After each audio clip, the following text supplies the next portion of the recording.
森林里住着一只狐狸。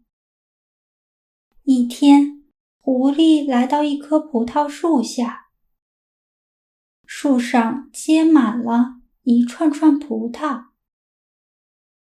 狐狸看着葡萄，馋得直流口水，心想，这葡萄一定又甜又好吃。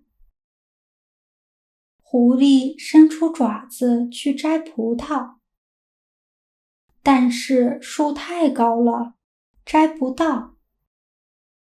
于是它使劲儿往上跳，可还是没够着。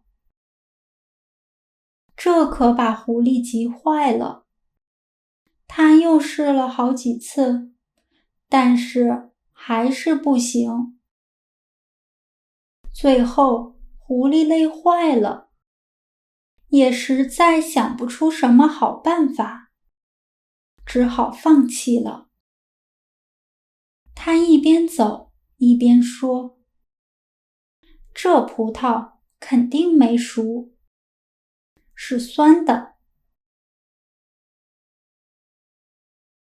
当我们说一个人吃不到葡萄说葡萄酸，意思是因为得不到自己想要的，就说它不好，找个借口来安慰自己。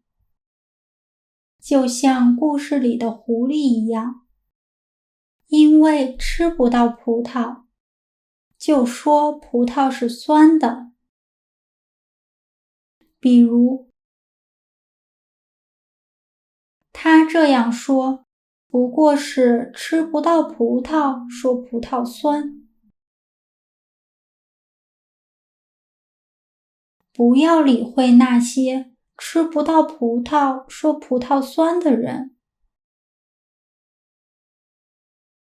在视频下方的描述栏中，可以找到额外学习资料的链接。